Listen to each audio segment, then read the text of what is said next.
Hi, I'm Cheryl, and I have an important piece of information for you, so take note.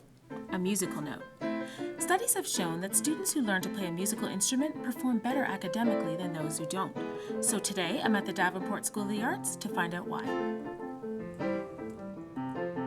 Tell us, how does learning to play an instrument connect with academic performance? Well, there have been many studies that have shown that the utilization of music instruments, particularly in the early years, in a sequential curriculum of study where they've had opportunity to study music with music educators, advance more rapidly in all areas of education as they're going through their school life. What kind of notes are these on the board right here? Half notes. How many beats does a half note get? 2. 2 beats. What kind of notes are these? Quarter notes. Quarter notes. How many beats does a quarter note get? 1.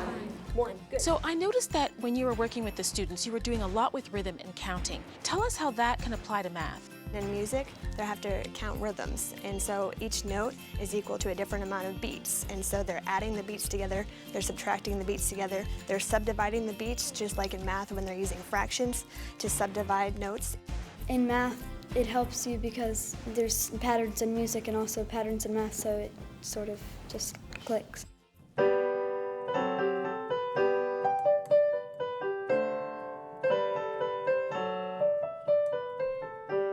Talk to me a little bit about how music appeals to different learning styles in students. I think that's the reason that young people stick with music, is because perhaps they weren't really able to focus in on a lesson in an academic class, but in a music class, the listening part of this and developing of the ear training may be causing them to develop skills that they have not had before. The concentration levels can also be so much greater in terms of what the kids have to do to concentrate on the task that's before them in the music classroom. And again, we're going to see that carrying over into the academic classroom for sure. I play steel drums, and when you play the notes over and over, it helps you remember the notes. And when you read things over and over, it helps you remember the words.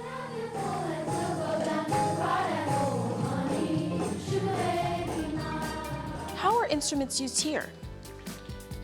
We're using the most important instrument in all the world here. It is our voice. When we work with music and when we work with singing, we hope to help the children gain a bigger knowledge of vocabulary, how to pronounce things. I also encourage them to think ahead, like they're going to need to do in reading. I don't want them to sing note to note. That's so boring. I want them to be fluid with that singing. And in reading, the reading teachers are constantly encouraging fluency.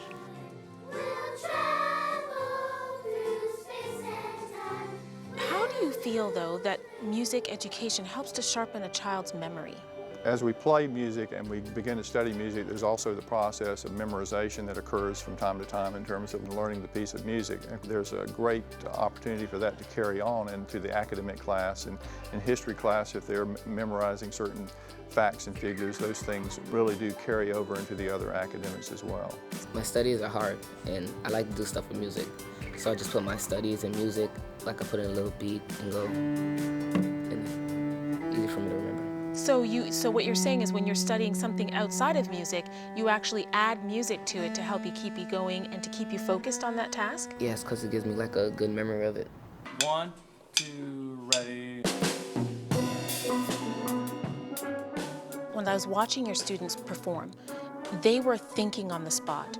How do you think that that translates into critical thinking? They're doing a lot of things at one time. They're focused on playing their part. They're focused on listening to what's around them. They're focused on playing their part at a certain dynamic level, how loud or soft they're going to play with their neighbors. They're focused on who's got the most important part here and when it switches and all these things. So they're problem solving throughout any piece of music.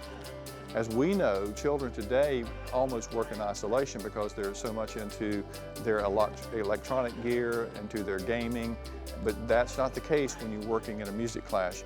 So true. It's almost like a team because everybody has to do their part. Everybody knows if there's a mistake. It's not really good to have 96% right in a music passage. You work for 100% accuracy. And I think you can see with that kind of commitment and dedication, that carries over into other academic work as well. Of course, we don't expect them all to be at 100% in those classrooms, but we're always striving for excellence, and that's what we want to try to do in music education as well. So why not encourage your child to play a musical instrument? It may just strike a chord and make your child smarter. Tell us what you think below.